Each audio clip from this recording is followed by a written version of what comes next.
Hi hello అండి. Welcome to Yog stack. Thank you so much for supporting my videos. Hope మీ అందరూ ఉగాది పండగ బాగా చేసుకున్నారని అనుకుంటున్నాను. ఆ, మనకి కొత్త సంవత్సరం వచ్చింది కానీ అమెరికాలో మాత్రం సంవత్సరం సేమ్ అలానే ఉన్నట్టుంది. మన ట్రంప్ తాత మళ్ళీ కొత్త ఎగ్జిక్యూటివ్ ఆర్డర్ ఒకటి సైన్ చేసినట్టున్నారు రీసెంట్గా. సో నేను చదివిన దాని ప్రకారం నాకు కొంత ఇన్ఫర్మేషన్ తెలిసిందండి, ఎస్పెషల్లీ స్టూడెంట్స్ గురించే. సో మీరు ఎవరన్నా అంటే ఒకవేళ ఎవరన్నా తెలియకపోయినా తెలిసినా మీరు జాగ్రత్తగా అయితే ఉండండి. ఒకవేళ మీకు ఏమైనా ఎక్స్పీరియన్స్లు ఉంటే మాత్రం కింద కామెంట్స్లో షేర్ చేయండి. ఎందుకు అంటే ఆ కామెంట్స్ వేరే వాళ్ళు చదువుతారు కదా, సో వాళ్ళకి కూడా ఏమైనా యూజ్ అయ్యే ఛాన్స్ అయితే ఉంది. సో ఇప్పుడు ప్రెసెంట్ ఏంటంటే క్యాచ్ అండ్ రివోక్ ఇది ఒకటి కొత్త మూమెంట్ స్టార్ట్ అయింది. సో ఆ మూమెంట్ ఏంటి బేసిక్గా అంటే ట్రంప్ గవర్నమెంట్ ఇనిషియేట్ చేసింది. స్టూడెంట్స్ ఎవరెవరైతే ఉన్నారో వాళ్ళందరి అకౌంట్స్, సోషల్ మీడియా అకౌంట్స్ వాళ్ళంతటా వాళ్ళే ఆర్టిఫిషియల్ ఇంటెలిజెన్స్తో ట్రాక్ చేస్తున్నారనమాట. అంటే మనం ఇచ్చినా ఇవ్వకపోయినా యూనివర్సిటీలలో ఎవరెవరైతే చదువుతున్నారో అలా చదివే వాళ్ళందరివి ట్రాక్ చేసి చాలామంది వీసాలు వాళ్ళంతటా వాళ్ళే రివోక్ చేసి స్టూడెంట్స్కి ఈమెయిల్స్ పంపించారు. సో అది ఎంతమంది స్టూడెంట్స్కి ఈమెయిల్ వచ్చింది అనేది మనకి కరెక్ట్ క్లారిటీ లేదు, కానీ యాక్చువల్గా ఇప్పటి వరకు అయితే 300 అబోవ్ స్టూడెంట్ వీసాలు రివోక్ చేశారని మొన్న మార్కో రూబియో చెప్పాడు. అదర్ దాన్ దట్ చాలా మందికి 1 month టైం ఇచ్చి ఈమెయిల్స్ పంపించారనమాట. సో ఆ ఈమెయిల్లో ఏముంది అంటే we have revoked your visa for certain reasons. మీరు కనుక ఒకవేళ యునైటెడ్ స్టేట్స్లో ఉంటే మీరు 1 monthలో తట్టబుట్ట సర్దుకుని వెళ్ళిపోండి, లేకపోతే we will have to detain you, అంటే మిమ్మల్ని పట్టుకొని మళ్ళీ మేము డిటైన్ చేయాల్సి వస్తుంది అని చెప్పేసి ఆ ఈమెయిల్లో అయితే ఉందన్నమాట. ఒకవేళ ఎవరైనా హాలిడేకి వెళ్ళిన వాళ్ళు బయట ఉండి కనుక వాళ్ళు మళ్ళీ యునైటెడ్ స్టేట్స్ రావాలనుకుంటే ఇంకా రాకుండా ఉండటం బెటర్. ఎందుకంటే వచ్చినా ఆబ్వియస్లీ ఎయిర్పోర్ట్ నుంచి మిమ్మల్ని కంపల్సరీ డిపోర్ట్ చేసి పంపించేస్తారు. There is no doubt about it. So ఇది ఎందుకు పంపించారు అంటే యాక్చువల్గా మొన్న రీసెంట్గా జరిగిన హమాస్ మూమెంట్లో చాలామంది యూనివర్సిటీ స్టూడెంట్స్ ఎక్కువగా యూనివర్సిటీ స్టూడెంట్స్ ఈ మూమెంట్లో పార్టిసిపేట్ చేసిన వాళ్ళు కొంతమంది, పార్టిసిపేట్ చేసిన వాళ్ళని సపోర్ట్ చేసిన వాళ్ళు కొంతమంది. ఇంకొకటి మీరు షాక్ అవుతారు నేను చెప్తే, ఎవరైనా సరే నాలాంటోడు ఈ మూమెంట్కి సపోర్ట్ చేసిన కామెంట్ని మీరు లైక్ చేసిన కామెంట్ని లైక్ అండి, మనం కామెంట్ చేయము, బట్ దాంట్లో క్లారిటీగా ఏం రాశారంటే వాళ్ళు కామెంట్ని లైక్ చేసినా కూడా వాళ్ళ వీసా రివోక్ చేసి ఇండియా పంపిస్తున్నారంట. ఓకే, ఇండియా అంటే మన వాళ్ళు అయితే ఇండియా వెళ్తారు, వేరే స్టూడెంట్స్ అంటే మన పర్టిక్యులర్గా ఇండియన్ కమ్యూనిటీ మీద వాళ్ళు ఏం టార్గెట్ చేయలేదు. అందరూ వరల్డ్ వైడ్ ఎవరెవరైతే స్టూడెంట్స్ ఉన్నారో ఆ స్టూడెంట్స్ అందరి మీద టార్గెట్ చేసి వాళ్ళ వీసాలు రివోక్ చేసి పంపిస్తున్నారు. సో ఇప్పుడు ఈ ఈమెయిల్స్ జనరల్గా ఏంటంటే మనం రెగ్యులర్గా ఒక్కొక్కసారి మన ఈమెయిల్ చూసుకోము. ఈ ఈమెయిల్ మీరు ఏదైతే ఫామ్ ఫిలప్ చేసి ఇచ్చినప్పుడు లేకపోతే కాలేజీలో ఇచ్చినప్పుడు మీకు ఏదైతే ఈమెయిల్ ఐడి ఉంటుందో ఆ ఈమెయిల్ ఐడి మీద మీరు ఒకసారి కాన్సన్ట్రేట్ చేసి అన్నీ ఎప్పటికప్పుడు ఈమెయిల్స్ చెక్ చేసుకుంటూ ఉండండి. ఒకవేళ మధ్యలో ఆ ఈమెయిల్ ఐడి మీరు వదిలేసి వేరే ఈమెయిల్ ఐడి కొత్తది క్రియేట్ చేసుకున్నా అంటే ఒక్కోసారి మెమరీ నిండిపోయో లేకపోతే ఇంకో బోర్ కొట్టేసో లేకపోతే ఆ చెత్త ఈమెయిల్స్ ఉన్నాయనో మనం ఇగ్నోర్ చేస్తూ ఉంటాం కదా, చేసి కొత్త ఈమెయిల్స్ క్రియేట్ చేసుకుని వాడుతూ ఉంటాం.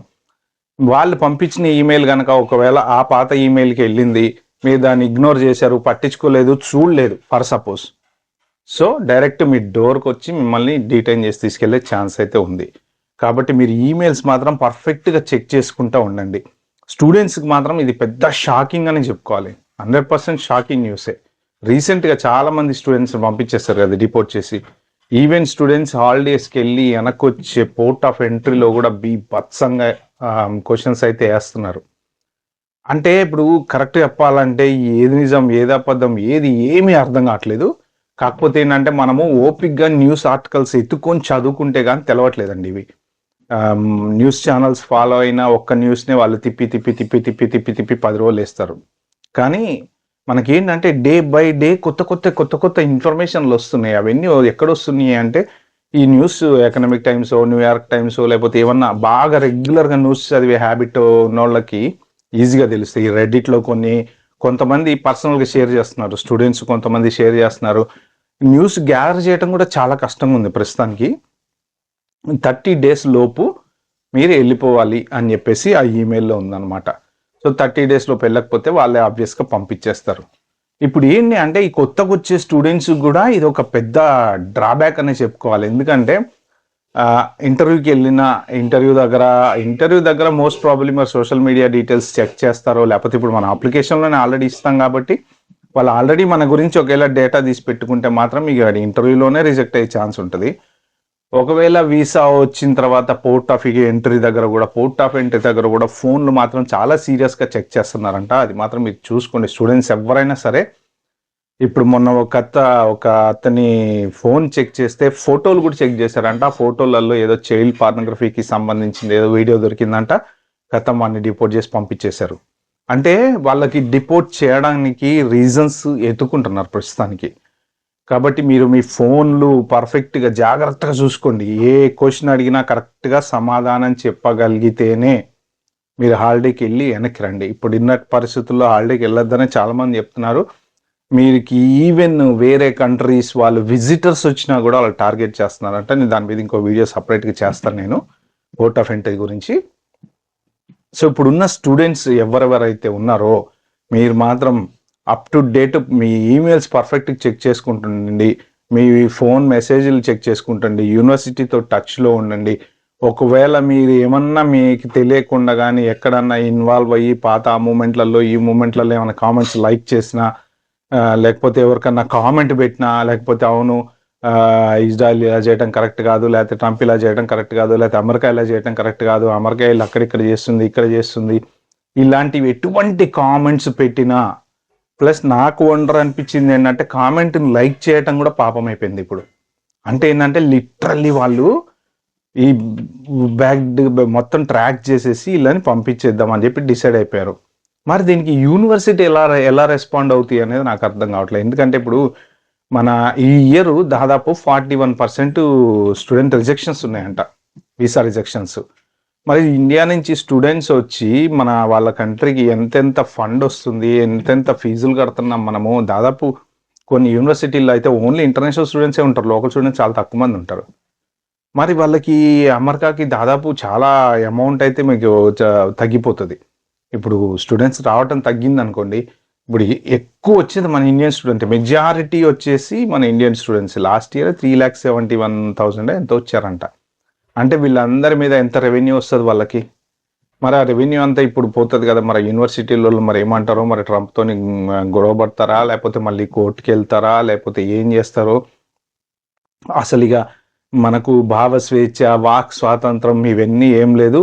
మాస్క్ వేసుకున్నట్టు ఒకటి మూతి కట్టుకొని రోడ్డు మీద తిరగాలి ఇప్పుడు. అంటే ఎవరైనా ఏదైనా అడిగినా hello my name is this, అంతకన్నా ఎక్కువ మాట్లాడితే తేడా వచ్చేటట్టు కనబడుతుంది యూఎస్లో.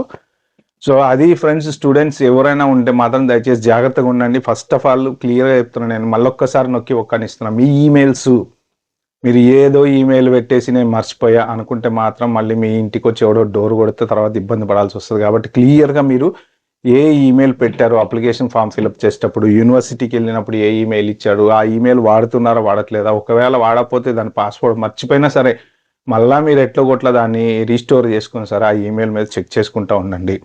ఇగ్నోరెన్స్ అనేది కూడా పెద్ద సీరియస్ ఇష్యూ అవుతుంది ఇప్పుడు. ఎందుకంటే చాలామంది, మీరు ఒక చిన్న సింపుల్ ఎగ్జాంపుల్ చెప్తాను నేను. అప్లికేషన్ ఫామ్ ఫిల్అప్ చేసేటప్పుడు మిడిల్ నేమో కొంతమంది లైట్ తీసుకుంటారు, కొంతమంది ఏం చేస్తారంటే ఒక్క లెటర్ పెట్టి వదిలేస్తారు. అలా ఉన్నా సరే ఆ అప్లికేషన్స్ క్యాన్సిల్ చేసి వెనక్కి పంపించేస్తున్నారంట. అంటే మిడిల్ నేము ఫుల్గా పెట్టాలన్నమాట. సో ఆ మధ్యలో ఉండే నేమ్లో ఒక లెటర్ పెట్టి వదిలేసినా, లేకపోతే సగం అసలు దాన్ని బ్లాంక్గా వదిలేసినా అసలు ఆ అప్లికేషనే క్యాన్సిల్ చేస్తున్నారంట, ఇంక్లూడింగ్ గ్రీన్ కార్డ్ అప్లికేషన్స్. కాబట్టి స్టూడెంట్స్ ప్లీజ్ బీ కేర్ఫుల్, జాగ్రత్తగా ఉండండి. ఎవరైనా మీకు ఇట్లాంటి ఎక్స్పీరియన్స్లు అయితే మాత్రం ప్లీజ్ అండి దయచేసి కామెంట్స్లో షేర్ చేయండి. ఎందుకంటే ఇప్పుడు చాలామంది, కొంతమంది ఫేక్ అంటారు, కొంతమంది నిజం అంటారు, కొంతమంది ఇంకోటి అంటారు. ఎవరికైనా జరిగిన ఎక్స్పీరియన్సెస్ కనుక మన కామెంట్లో షేర్ చేసుకుంటే ఒక నలుగురికి యూజ్ అయితే అవుతుంది. ఓకే, ఈ వీడియో కనుక మీకు నచ్చితే మాత్రం ప్లీజ్ అండి లైక్, షేర్, సబ్స్క్రైబ్. అలాగే మీరు మాత్రం ఒక నలుగురికి ఈ వీడియో ఫార్వర్డ్ చేయడం అస్సలు మర్చిపోవద్దండి. ఎందుకంటే ఎవరికైనా యూజ్ కావచ్చు. ఎవరైనా కాన్సన్ట్రేట్ చేయకుండా, న్యూస్ మీద కాన్సన్ట్రేట్ చేయకుండా మన పని మనం చూసుకుందాం అనుకునే వాళ్ళు చాలామంది ఉన్నారు. అలాంటి వాళ్ళకి హెల్ప్ అయితే అవుతుంది. Okay, take care, bye bye.